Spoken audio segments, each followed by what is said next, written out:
चलो आज मैं आपको एक बहुत ही रोचक कहानी सुनाती हूँ, जिसे सुनकर आप अपने आप को तलाशने लगोगे। ये कहानी आपको सोचने पर मजबूर कर देगी। इस कहानी को सुनकर संभव है कि आप अपने किए व्यवहार पर पछताएं और शायद आपको आत्मग्लानि भी महसूस हो। और मुझे उम्मीद है कि इस कहानी को सुनने के बाद आप एक नई दिशा की ओर प्रेरित भी होंगे।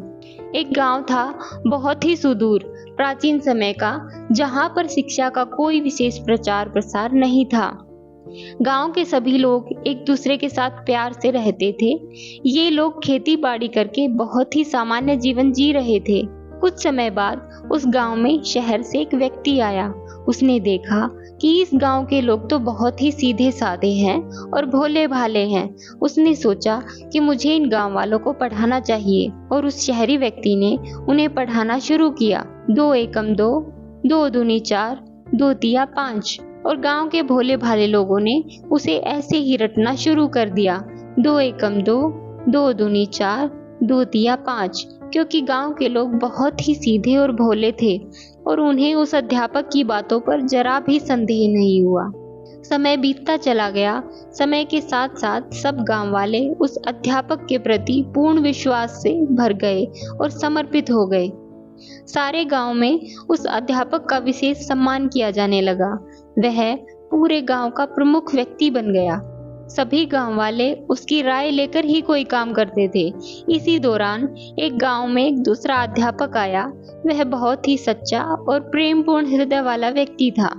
जब उसने वहां के लोगों से सुना कि 2 एकम 2, 2 दूनी 4 और 2 तिया 5, तो उसे बहुत ही दुख हुआ। फिर उसने सोचा कि गांव के लोग बहुत ही सीधे और भोले व्यक्ति हैं और इन्हें गलत शिक्षा और ज्ञान प्राप्त हुए हैं। इन्हें सही शिक्षा और सत्य बात बतानी चाहिए। और उस व्यक्ति ने अपना फर्ज समझकर इसके लिए प्रयास शुरू कर दिया और उसने गांव के कुछ लोगों को अपने पास बुलाया और ये बात बताई कि 2 तिया 5 नहीं, 2 तिया 6 होते हैं। इस पर गांव वाले सभी लोग भड़क गए, क्योंकि वो अपने पुराने अध्यापक के प्रति कुछ गलत नहीं सुनना चाहते थे। फिर भी उस अध्यापक ने अपना प्रयास जारी रखा और बार बार समझाने से कुछ लोगों को बात समझ में आ गई कि ये जो नया अध्यापक बता रहा है ये बात सही है। और इस बात को समझकर गांव के लोग अपने पुराने अध्यापक के पास गए और कहा कि गुरुजी, आज एक नया अध्यापक आया है। उसने बताया कि 2 तिया 6 होता है और आप हमें 2 तिया 5 बताते रहे। इसका मतलब आप हमें गलत बता रहे थे। गांव वालों की ये बात सुनकर उस अध्यापक को भी ये बात समझ में आ गई कि वास्तव में 2 तिया 6 ही होते हैं, 5 नहीं। सारा जीवन तो उसने गांव वालों को यही बताया था कि 2 तिया 5 होता है। अब उसके पास 2 ही विकल्प थे, या तो उस सच्चाई को स्वीकार कर ले कि उसने गलत पढ़ाया है या गांव छोड़ करके चला जाए। समय के साथ लोग, गांव वाले अपने आप समझ जाएंगे। लेकिन उसने इन दोनों में से कुछ नहीं चुना, क्योंकि वो दुष्ट था और प्रभुत्व का भूखा था। उसने सोचा कि ऐसा क्या करूं कि मेरा धंधा भी चलता रहे और मेरी पोल भी ना खुले।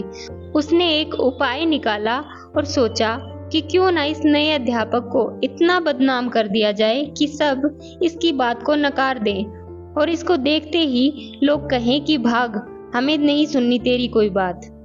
इससे मेरा धंधा भी चलता रहेगा और ये लोग भी मुझे अच्छा ही मानते रहेंगे। और उस दुष्ट अध्यापक ने ऐसा ही किया। उसने अपने कुछ चेलों द्वारा उस सच्चे अध्यापक को पूरे गांव में बदनाम करवा दिया। अब वो अध्यापक सच बताने की कोशिश भी करे तो लोग उसकी बात को सुनते ही नहीं थे और उसी को गालियां देने लग जाएं कि तू हमारे अध्यापक की बेइज्जती करता है, हमें नहीं सुनना तुम्हें। इस तरह गांव के भोले लोग अपने ही तेजी अध्यापक के दुश्मन बन गए। आप समझदार हैं, इशारा समझ गए होंगे।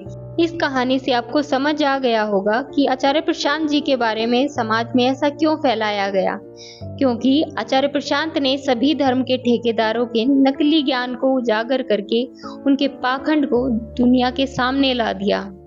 जो प्रभुता के भूखे लोग बर्दाश्त ना कर सके और अपने चमचों के साथ मिलकर आचार्य जी को इतना बदनाम करवा दिया कि कोई इनकी बात ना सुन ले और जनता तक इनका ज्ञान ना पहुंच जाए। जिससे इनकी प्रभुता भी बनी रहेगी और पोल भी नहीं खुलेगी। मेरा मानना है कि आप बौद्धिक रूप में इतने सक्षम हैं कि आप सच और झूठ का निर्णय कर सकते हैं।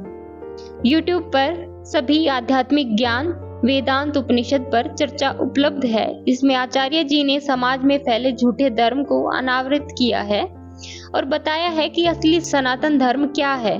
आप स्वयं देखें और निर्णय करें कि सच में आपका सच्चा हितैषी कौन है।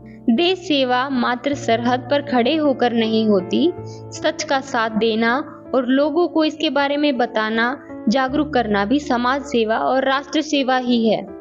और आप भी इसे बड़ी आसानी से कर सकते हैं वीडियो को लाइक और शेयर करके।